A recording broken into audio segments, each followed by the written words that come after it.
ლანჩხუთის საკრებულოს ნაციონალური მოძრაობის წევრს პროკურატურაში ელოდებიან და კითხვები აქვს გამოძიებას კახა ასკურავასთან. მზადება პრეზიდენტის ინაუგურაციისთვის სალომე ზურაბიშვილი დღეს გიორგი მარგველაშვილს შეხვდება. მერიის მუშაობის ერთწლიანი ანგარიში რაზე ამახვილებს ყურადღებას კახა კალაძე.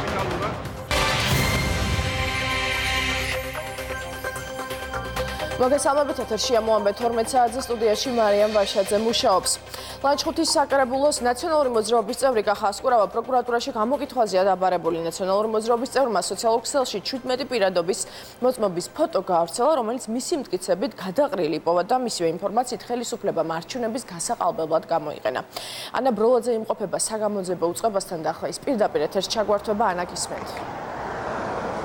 კახა ასკურავა საგამოძიებო უწყებაში ამ წუთებში გადის პროცედურულ საკითხებს საშტაბიუროში აღების შემდეგ ის უკვე შევა პროკურატურაში და სავარაუდოდ უპასუხებს გამომძიებელთა შეკითხვას. მან დღესთან მოიტანა ის 17 პირადობის მოწმობა, რომელიც როგორც თავად ამბობს, იპოვა საარჩევნო უბნიდან 200 მეტრის მანძილზე და მას ეს ურჩენს კითხვის ნიშნებს. ამბობს, რომ ეს არის ახალი პირადობის მოწმობები, მიუხედავად იმისა, რომ როგორც თავად აცხადებს, მან მოისმინა განმარტებები, რომ 2008-2010 წელს გარდაცვლილთა პირადობის მოწმობები არის ეს ძველი პირადობის მოწმობები ძველი ფორმატით დაბეჭდილი. ეს ამბობს, რომ არგუმენტების არ სჯერა და ახლა საგამოძიებო უწყებამ უნდა გასცეს მისი შეფასებით მთავარ შეკითხვას პასუხი, ვინ და რისთვის გამოიყენა ეს პირადობის მოწმობები, როგორც თავად ამბობს, რომელიც იპოვა, თუმცა აღნიშნავს იმასაც, რომ მისთვის იწევს ფაქტი, რომ ეს პირადობის მოწმობები არის გადაყრილი მას შემდეგ, რაც ის გამოიყენეს არჩევნების გასაყალბებლად. ეჩვეnes ის, რომ 17 პირადობის მოწმობა, რომელიც აბსოლუტურად ყველა არის უვადოდ გაცემული, არც ერთ ვარიანტში არ უნდა ეყაროს სარდაფში, საარჩევნო უბნიდან 200 მეტროში, დაახლოებით 200 მეტროში, აბსოლუტურად ყველა არის გარდაცვლილი ეს ადამიანები და მე მთავარ პროკურატურას მიმართავ იმის გამო, რომ დაადგინოს აი ამ პირადობების წარმოშობა.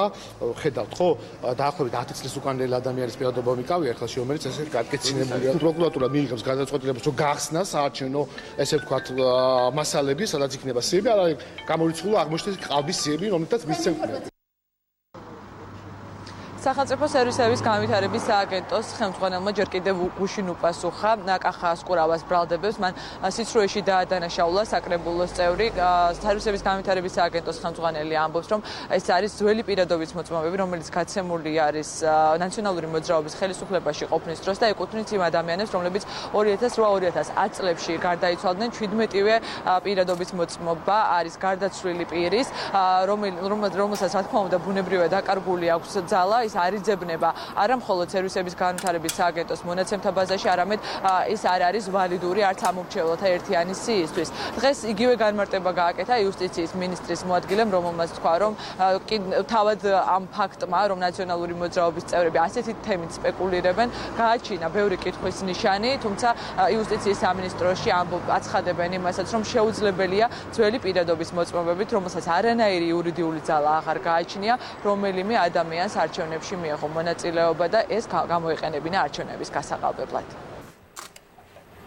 ჩვენს ხელთ არსებული ინფორმაციით, ყველა ეს პირადობის მოწმობა, რომელიც იქნა აღმოჩენილი თუ როგორც არის ძალიან ბევრი წლით ადრე გაცემული და ეკუთვნით გარდაცვლილ პირებს. რაც ყველაზე მეტად მნიშვნელოვანია არის ის, რომ არც ერთი ამ მონაცემის შესაბამისი პირი საარჩევნო სიაში შეყვანილი არ ყოფილა. ეს ვფიქრობ, რომ აბსოლუტურად საკმარისია ძალიან მნიშვნელოვანი დასკვნების გასაკეთებლად იმის შესახებ, თუ რას წარმოადგენს საერთოდ ეს გავრცელებული ინფორმაციაც და ყველაფერი სხვა. ლანჩხუთის საკრებულოს ნაციონალური მოძრაობის წევრი უკვე საგამოძიებო უწყებაში არის მოსული თავის ინტერესების დამცველთან ერთად და გამომძიებლებს მიაწვდის ინფორმაციას, თუ რა პირობებში იპოვა მან ეს პირადობის მოწმობები, გაუზიარებს სავარაუდოდ საკუთარ ეჭვს და ვფიქრობ, რომ ამის შემდეგ უკვე მოვისმენ საგამოძიებო უწყების განმარტებას მომხდართან დაკავშირებით. მადლობთ ანა ბროლაძე საუბრობდა პირდაპირ ეთერში. საქართველოში გაროსელში სალომე ზურაბიშვილის არჩევნებში გამარჯვებას ულოცავს და აღნიშნავს, რომ ქალი პრეზიდენტის გამარჯვება დადებითი ფაქტია. ლუიზა ნინტონმა ასევე აღნიშნა, რომ შემაშფოთებელია ის დარღვევები, რაზეც ინფორმაცია ვრცელდება. შვედეთის ელჩი საქართველოსა და სომხეთში ულრიკ თიდესტრომის თქმით, კი არჩევნებში სავარაუდოდ დარღვევასთან დაკავშირებით კომენტარს საქართველოში ევროკავშირის ელჩთან შეხვედრის შემდეგ გააკეთებს. პირველ რიგში მინდა მივულოცო სალომე ზურაბიშვილს არჩევნებში გამარჯვება. ეს არის პირველი ქალი პრეზიდენტი საქართველოში და ძალიან დადებითი შემთხვევა. მიუხედავად ამისა, ჩვენ ძალიან შეშფოთებულები ვართ იმ დარღვევებით, რომლებზეც ვრცელდება ინფორმაცია და ეს არის განსაკუთრებით სამწუხარო ქვეყანაში, რომელიც მიისწრაფვის დემოკრატიის უმაღლესი სტანდარტისკენ. ეს დარღვევები ეხება როგორც მედიის თავისუფლებას, ასევე ადმინისტრაციული რესურსის გამოყენებას და პოლიტიკურ პარტიებსა და სახელმწიფო შორის საზღვრების მოშლას.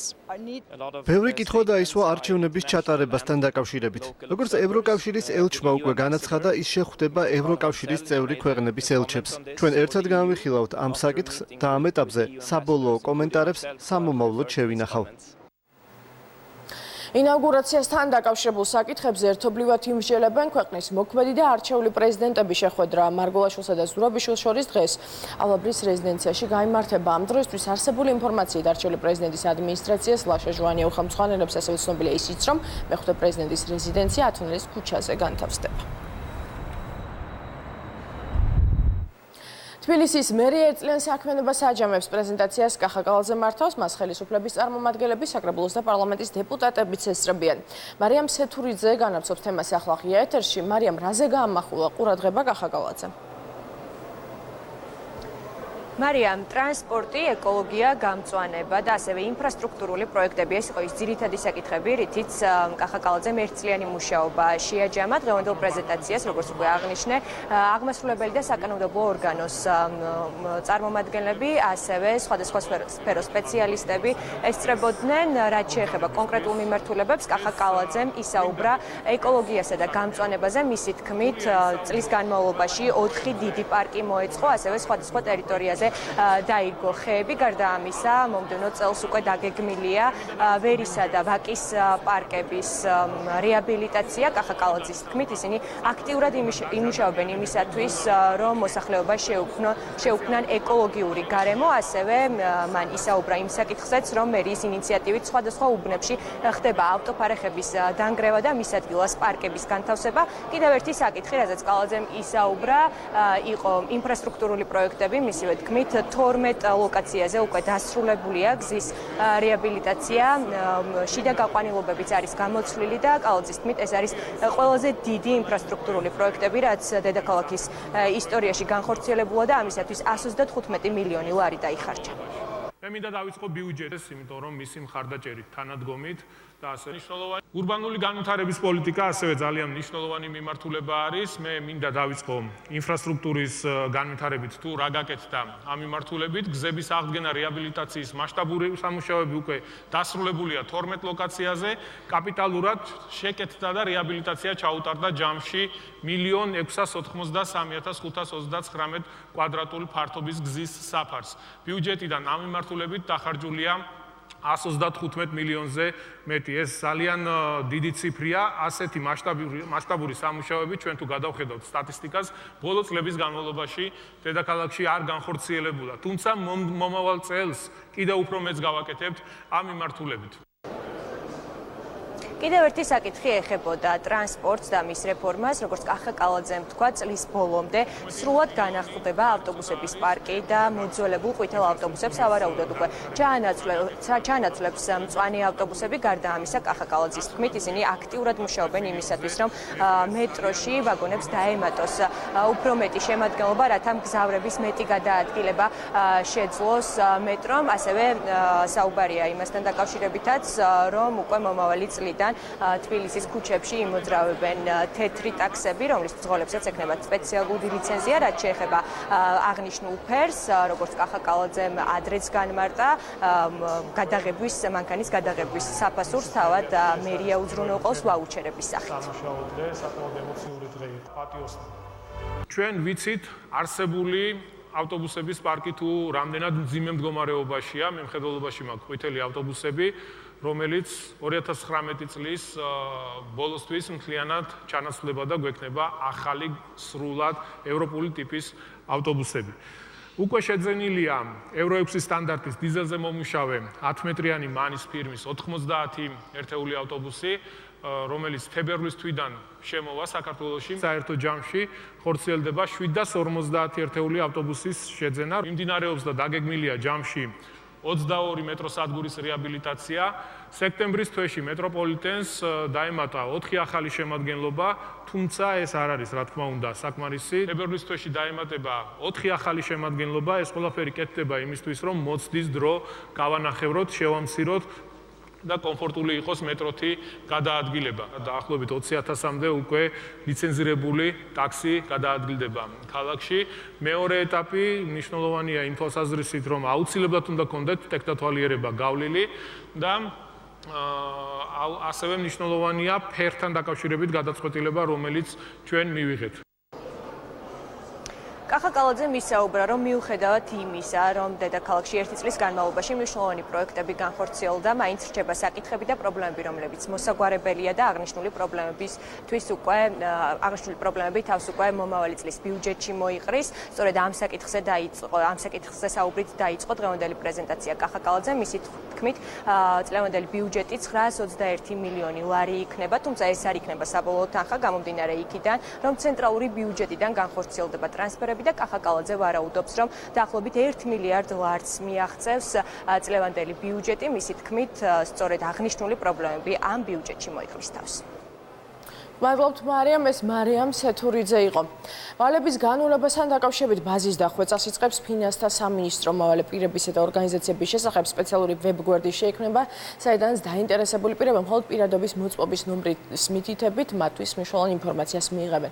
როგორც დარგობრივი ეკონომიკის კომიტეტის თავმჯდომარე განმარტავს, ბოლო დღეების განმავლობაში გაიზარდა იმ ორგანიზაციების რაოდენობა, რომლებიც ცესხების განულების პროცესში ჩაერთვებიან. შეგახსენებთ, რომ პრემიერის მიერ დაანონსებული პროექტის მიხედვით მოქალაქეებს, რომელთაც 2,000 ლარამდე დავალენება ერიცხებოდა, მას უკვე 1 წელზე მეტია ვერ იხდიან, თანხა გაუნულდება. ჩემში საუბარი 600,000 ადამიანზე და 1,5 მილიარდ ლარზე, რომელსაც როგორც ცნობილია ფონდი ქართულ დაფარავს. მიმდინარეობს უკვე ტექნიკურ რეჟიმში მუშაობა ამ გვერდის დაზუსტებული უფრო კონკრეტული იქნება სია იმ ადამიანების, რომლებსაც აღნიშნული კრიტერიუმები შეეხება. დაახლოებით 10-მდე ორგანიზაცია დაემატა უკანასკნელ დღეებში ახლა იმ საერთო ორგანიზაციებს, ვინცინი დათანხმდნენ მონაწილეობაზე, ეს ძალიან კარგი ინფორმაცია, იმას ნიშნავს, რომ გაიზარდა უკვე არეალი იმ ორგანიზაციების, ვინც ითანამშრომლებენ განულების პროცესში. 15 დეკემბრიდან უკვე შესაძლებელია და წლის ბოლომდე 31 დეკემბრამდე შესაძლებელი იქნება იმ ყველა ადამიანს ჩამოეწეროს ის დავალენება, რომელზეც იყო საუბარი, თუმცა ამით ეს საკითხი არ დასრულებულა, არის კიდევ სხვა კატეგორიის ადამიანები, ვისაც აქვს ამ მიმართულებით პრობლემები და რაზეც მუშაობს ცენტრალური ხელისუფლება. 4 დეკემბერს ბრიუსელში ნატოს საგარეო საქმეთა მინისტერიალია დაგეგმილი, რომლის ფარგლებში სხვა საქართველოსა და უკრაინის საგარეო საქმეთა მინისტრებთან ჩრდილოატლანტიკური საბჭოს შეხვედრაც შედგება. განხილვის ერთ-ერთი მთავარი თემა ჩვენი ქვეყნის ევროატლანტიკური ინტეგრაციის პროცესთან დაკავშირებული საკითხები, ასევე განსაკუთრებული შავი ზღვის რეგიონში არსებული გამოწვევები და ოკუპირებულ ტერიტორიებზე შექმნილი ვითარება იქნება. მინისტერიალის ფარგლებში საქართველოს საგარეო საქმეთა მინისტრი მონაწილეობას მიიღებს 5 დეკემბერს დაგეგმილ ჩრდილოატლანტიკური საბჭოს შეხვედრაში ავღანეთში მიმდინარე მტკიცე მხარდაჭერის მისიის ფორმატში. საგარეო საქმეთა მინისტრი დავით ზალკალიანი გაემგზავრა ბრიუსელში, სადაც მიმდინარე წლის 4 დეკემბერს დაგეგმილია ნატოს საგარეო საქმეთა მინისტერიალის გამართვა, რომლის ფარგლებშიც საქართველოს და უკრაინის საგარეო საქმეთა მინისტრები წარსდგებიან ჩრდილოატლანტიკური საბჭოს წინაშე. განხილული იქნება საქართველოს ევროატლანტიკური ინტეგრაციის საკითხთა ფართო სპექტრი, განსაკუთრებული ყურადღება დაეთმობა შავი ზღვის რეგიონში არსებულ გამოწვევებს და ოკუპირებულ ტერიტორიებზე შექმნილ მდგომარეობას. ჯერჯერობით უცნობია, როდის წარუდგენენ ბრალს ოფიციალურად თბილისში ჩატარებული სპეცოპერაციის შედეგად დაკავებულ 7 პირს. შინაგან საქმეთა სამინისტროს ცნობით, უკრაინის 6 და საქართველოს 1 მოქალაქე სასტუმროში აიყვანეს, საიდანაც პოლიციამ სხვადასხვა სახის იარაღი და საბრძოლო მასალა ამოიღო. ამ ეტაპზე გამოძიება სისხლის სამართლის კოდექსის 236 მუხლის მე-3 და მე-6 ნაწილებით მიმდინარეობს. შეგახსენებთ, რომ უკრაინისა და საქართველოს მოქალაქეები ქვეყანაში 27 ნოემბრიდან იმყოფებიან, მათი ჩამოსვლის კონკრეტულ მიზეზებს შინაგან საქმეთა სამინისტრო არკვევს. Спецოპერაციისას დაკავებული ლუკა ჩხეტიას ოჯახში ჩხრეკა გვიან ღამემდე გაგრძელდა დაკავებულის დის მარი ჩხეტიას თქმით. სამართალდამცველებს სახლიდან კანონს ეწინააღმდეგო არაფერი ამოუღიათ, მისივე განმარტებით საცხოვრებელ სახლთან ერთად ეზოში არსებული შენობაც გაიჩხრიკა. შინაგან საქმეთა სამინისტროს წარმომადგენლებს დეტალებზე არ უსაუბრია, თუმცა განაცხადეს, რომ პროცესი ჩხეტიების ოჯახში კანონის სრული დაცვით მიმდინარეობდა. ლუკა ჩხეტიას ახლობლები მის დაუყოვნებლივ გათავისუფლებას ითხოვენ, წინააღმდეგ შემთხვევაში საპროტესტო აქციებს არ გამორიცხავენ. ჩატარდა ჩხრეკა და არაფერი ნამდვილად არ იყო ნაპოვნი, ჩვენც ვიცოდით, რომ ვერაფერსაც ვერ იპოვნიდნენ და მოთხოვნა იგივეა, დაუყოვნებლივ უნდა გათავისუფლდეს ჩემი ძმა. წინააღმდეგ შემთხვევაში ჩვენ ესე არ გავჩერდებით და სხვა ზომებს მივმართავ. უსამართლოდ არის ადამიანი დაჭერილი, დაპატიმრებული, იარაღი ჩაუდეს და თავისთავად ეს ყველაფერი ყველამ კარგად იცის, ვინც ჩემ ძმას იცნობს, ყველამ იცის თუ რა ხდება ეხლა ჩვენს თავს. თბილისში ჩატარებულ სპეცოპერაციას უმრავლესობის წარმომადგენლების შეფასებების მოყვა მმართველ გუნდში ფიქრობენ, რომ უკრაინელი მოქალაქეების დედაქალაქში ჩამოსვლა მიხეილ სააკაშვილის გეგმებს უკავშირდება და საეჭვოდ დაემთხვა დროში აქციას, რომელიც რუსთაველზე იმართებოდა. ქართულ ოცნებაში გამოძიების დასრულებას ელოდებიან. მე ვფიქრობ, ამ თემაზე შინაგან საქმეთა სამინისტრომ და უსაფრთხოებამ უნდა გააკეთოს შესაბამისი განცხადება. მე ვფიქრობ, რომ მათი ჩამოსვლა დაკავშირებულია იმ მიტინგებთან, რომელსაც ანონსებს სააკაშვილი და ეს ეგრეთ წოდებული ლიდერები. მთელი პროცესები მიყავს სააკაშვილს, მისი სურვილი არის დესტაბილიზაცია და ასევე დღეს არის მთავარი კითხვა. ვინ არიან ეს ბოევიკები, რომლებიც ჩამოვიდნენ საქართველოში და რომელიც შინაგან საქმეთა სამინისტრომ დააკავა. ეს არის ძალიან მნიშვნელოვანი. აი ამ კვანძის გახსნა არის ყველაზე მნიშვნელოვანი. ხონავას ქუჩაზე მომხდარი მკვლელობის საქმეზე ცრუჩვენების მიცემის ბრალდები დაკავებული არასრულწლოვნის დღეს საქმეზე დღეს სავარაუდოდ 7 მოწმეს დაკითხავენ. მოწმეებს შორის არიან არასრულწლოვნები. დაცვის მხარე არასრულწლოვნის დაუყოვნებლივ გათავისუფლებას ითხოვს და აცხადებს, რომ დღე უკანონო პატიმარია და მის უფლებები ირღვევა. გამოძიების ინფორმაციით არასრულწლოვანს მკვლელობის შემდეგ შეხვედრა ჰქონდა ზაზე სარალიძესთან. საუბარი იყო მკვლელობის ფაქტობრივ გარემოებებზე, თუმცა სასამართლოში ამ შეხვედრის შესახებ ინფორმაცია მან უარყო. დაცვის მხარე აცხადებს, რომ ბრალდების ინფორმაცია სიმართლეს არ საბამება და მას მეცერთი მოწმე და მტკიცებულება ვერ ადასტურებს. არც ერთი მოწმის ჩვენებით არ დგინდება ჩემი დაცვის ყოფის დღეს დანაშაულქმედობაში მონაწილეობა. უფრო მეტად შემიძლია გითხრათ, რომ მოწმეთა ჩვენებით პირდაპირ დასტურდება, რომ დღე არის სრულიად უდანაშაული. რა შეეხება დღევანდელ წარმოადგენელ მოწმეს ჩვენთვის წინასწარ არ არის ცნობილი, რამდენი მოწმეს წარმოადგენს სახელმწიფო ბრალდება, რომ ეს მხარე თვითონ განსაზღვრავს. აქვე მე შემიძლია გითხრათ, რომ ჩვენ არაერთხელ დავაყენეთ შუამდგომლობა ალკვეთი ღონისძიების პატიმრობის შეცვლა გირავთ, მაგრამ სასამართლო სამწუხაროდ არ დაგვიკმაყოფილა. სასამართლოს მიერ ვერ დასტურდება და ვერ ასაბუთებს თუ რატომ არ გვიცვლის პატიმრობას. თბილისის საქალაქო სასამართლოში ზაზე სარალიძის და მალხას მაჩალიკაშვილის საქმეზე სარჩელის განხილვა შეწყდა. სარჩელი საპატრულო პოლიციის დეპარტამენტის წინააღმდეგ გამომზადებული. მოსარჩელები გადაწყვეტილების ბათილაცნობას ითხოვენ, რომლითაც მათი თქმით შეზღუდათ მშვიდობიანი შეკრების უფლება და არ მიეცათ კარვის განთავსების შესაძლებლობა პარლამენტის შენობის მიმდებარე ტროტუარზე. ზაზე სარალიძის და მალხას მაჩალიკაშვილის ინტერესებს სასამართლოში ემსის და საის იურისტები იცავენ. შინაგან საქმეთა სამინისტროს განცხადებით, ამ ეტაპზე კარვები რუსთაველის გამზირზე უკვე დგას და არ არის იმის საფუძველი, რომ კარავი არ იყოს გაშლილი. თავარი ამ პროცესებიდან გამომდინარე, მე რაც მაინტერესებდა ამ კითხვაზე პასუხი ვერ მივიღებ და როგორც ჩანს ვერაზოს ვერ მივიღებ, რის საფუძველზე გიგზავნდნენ ამ კარვების დადგმას, რასაც ხელისუფლება დაადო გრიფით საიდუმლო. სამწუხაროა ასეთი კანონები როცა გვაქვს ქვეყანაში, ეხლა ალბათ ქუჩაში რო გავიდე ვინმე დამაკავოს ვერაზოს ვერ გაიგებს, ვერავინ რის საფუძველზე დამაკავს, ვიღაცას წამოუვარ და დამიჭირა ეს. ასეთ რაღაც არ არსებობს. საქართველოს კანონმდებლობა არ შეესაბამება გაეროს შშმ პირთა კონვენციის მოთხოვნებს. ეს განცხადება სახალხო დამცველმა შეზღუდული შესაძლებლობის მქონე პირთა საერთაშორისო დღესთან დაკავშირებით გამართულ ღონისძიებაზე გააკეთა, სადაც შშმ პირებისთვის გარემოს მისაწვდომობის მარეგულირებელი კანონმდებლობის შეფასების ანგარიში წარადგინა. ნინო ლომჯარიას თქმით, სახელმწიფოსთვის ერთ-ერთ მნიშვნელოვან გამოწვევად გარემოს ხელმისაწვდომობის უზრუნველყოფა რჩება.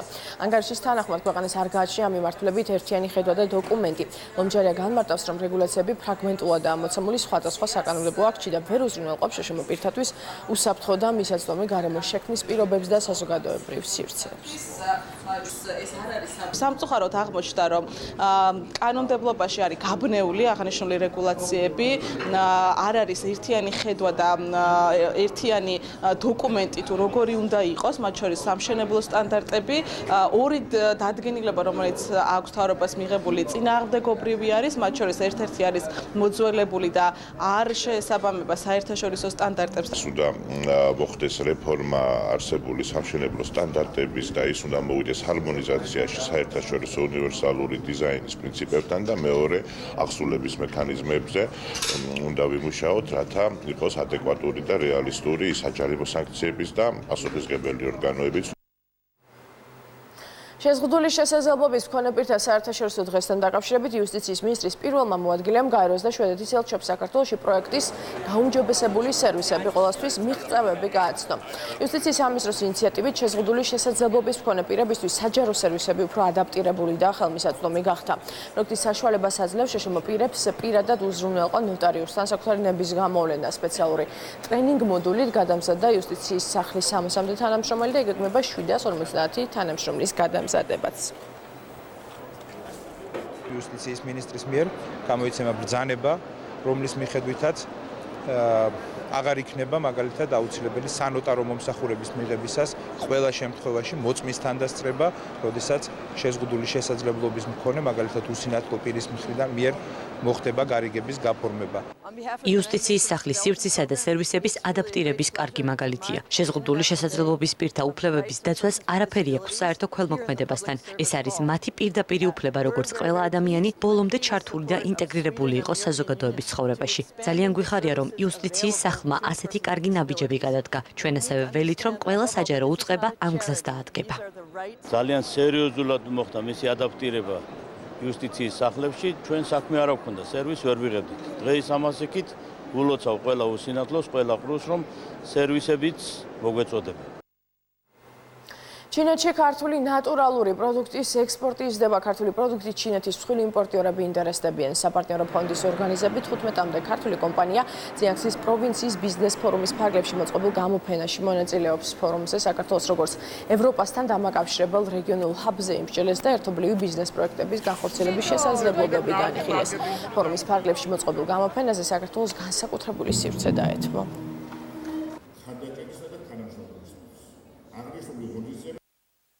ჩინეთი საერთოდ დოგმების ქვეყანაა. ძალიან რთულია გაარღვიო ის ბარიერები, რომელიც ჩინეთში არსებობს, არა მარტო ბიუროკრატიული, არა მარტო საკანონმდებლო, პროცედურული, არამედ თვითონ მენტალიტეტი. იმიტომ რომ აქ დამკვიდრებული მენტალიტეტის დარღვევა ურთულესი თემაა. ბოლო წლების განმავლობაში ძალიან ინტენსიურად ვითარდება სავაჭრო-ეკონომიკური ურთიერთობები საქართველოს და ჩინეთის შორის. ეს არის უზარმაზარი ბაზარი, პოტენციური ბაზარი ქართული პროდუქციისთვის. მილიარდ-ნახევარიანი ბაზარი, თანაც საკმაოდ დიდი მსყიდველობითი უნარი.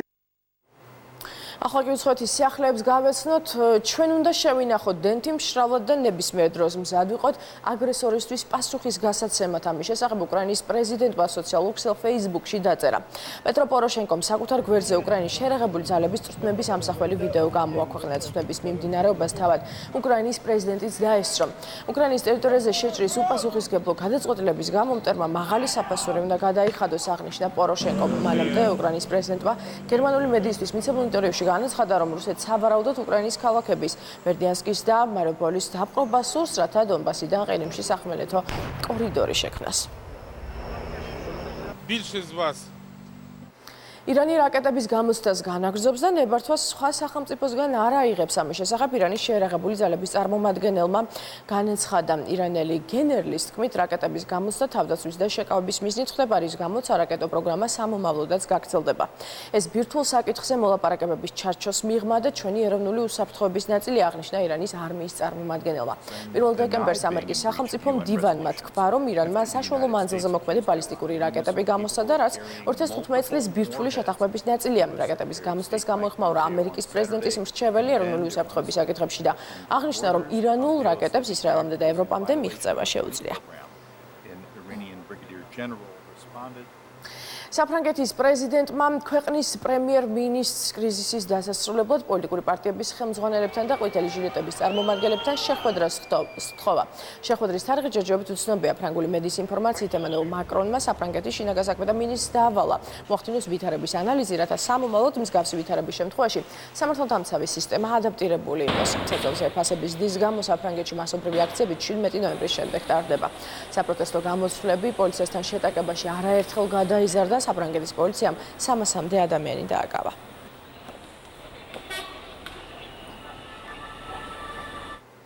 კორეის ნახევარკუნძულის სრული ბირთვული განიარაღების შემთხვევაში ამერიკის შეერთებული შტატების პრეზიდენტი ჩრდილო კორეის ლიდერს ყველა სურვილის შესრულებას დაპირდა. ამის შესახებ ინფორმაცია სამხრეთკორეული გამოცემა სამხრეთ კორეის პრეზიდენტ მუნ ჩე ჟინზე დაყრდნობით ავრცელებს. გამოცემის თანახმად მუნ ჩე ჟინმა ჟურნალისტებთან საუბრისას თქვა, რომ ამერიკის პრეზიდენტმა დიდი ოცეული სამიტის ფარგლებში გამართული მოლაპარაკებისას სთხოვა აღნიშნული წინადადება ჩრდილო კორეის ლიდერისთვის გადაეცა. ამერიკის და ჩრდილო კორეას შორის პირველი ისტორიული სამიტი მიმდინარე წლის 12 ივლისს ჩატარდა. განცხადებაში აღნიშნულია, რომ ჩრდილო კორეა მზადა ბირთვული განიარაღებისთვის, აპასუხოდ კი ვაშინგტონი მზადყოფნას აცხადებს, ფხენიას უსაფრთხოების გარანტია მისცეს. ესპანეთის ანდალუსიის რეგიონულ პარლამენტში ულტრამემარჯვენე პოპულისტურმა პარტია ვოქსმა 12 ადგილი მოიპოვა. 1975 წელს სამხედრო დიქტატურის დასრულების შემდეგ ეს ულტრამემარჯვენე პარტიის პირველი საარჩევნო წარმატება ესპანეთში.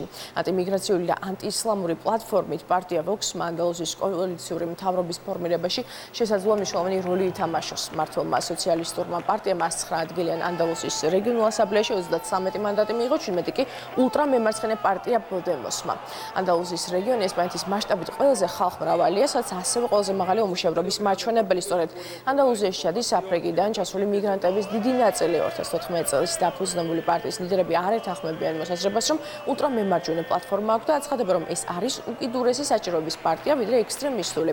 პარტია კატალონიის სეპარატიზმს ეწინააღმდეგება და ესპანეთის ევროკავშირის წევრობის აქტიური მხარდამჭერია, რაც ევროპის მასშტაბით სხვა პოპულისტურ თუ ულტრამემარჯვენე მოძრაობებისგან განასხვავებს. პარტიის მისწრაფება გავხადოთ ესპანეთი კლავ დიადი, რაც კრიტიკოსების შეფასებით ნაციონალისტური იდეოლოგია და ფრანსისკო ფრანკოს დიქტატურაში დაბრუნება.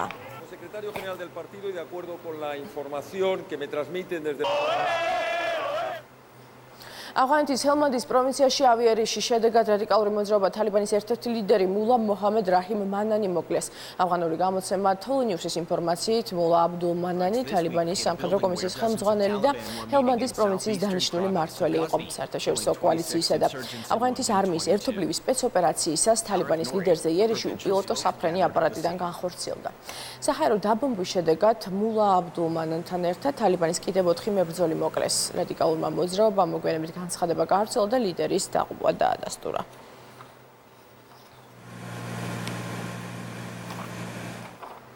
დღეს თბილისის სპორტის სასახლეში საქართველოს საკალათბურთო ნაკრები ისრაელს უმასპინძლებს 2019 წლის მსოფლიო ჩემპიონატის მეორე შესარჩევი ეტაპის L ჯგუფში ილია ზუროსის გუნდი მეოთხე ადგილზეა და კონკურენტ სერბეთს 1 გამარჯვებით ჩამორჩება. ისრაელთან გამართულ პირველ შეხვედრაში საქართველოს მეტოქე 5 ქულის სხვაობით 95-ით 80 სტუმრად დაამარცხა. ბოლო შეხვედრაში კი ასევე სტუმრად 80-73 ესტონეთში მოიგო. ბერძენის სპეციალისტის გაწვრთნილმა გუნდმა მნიშვნელოვანი მატჩის წინ ბოლო ვარჯიში გამართა საქართველოსა და ისრაელის ეროვნული ნაკრებების შეხვედრა. თბილისის დროით 19 საათზე დაიწყება. მატჩის პირდაპირ რეპორტაჟს პირველი არხი შემოგთავაზებთ. ძალიან ძლიერი შემადგენლობით ჩამოდიან. ფაქტია, აგერ მოუგეს სერბ ძალიან ძლიერ სერბეთს, მაგრამ ჩვენ სახლში ვთამაშობთ და ყველაფერს გავაკეთებთ, რომ მოვიგოთ. ნახეთ გუნდის შესაძლებლობები, რომ ძალიან სერიოზული გუნდი არის და ვფიქრობ, რომ მზად ვართ.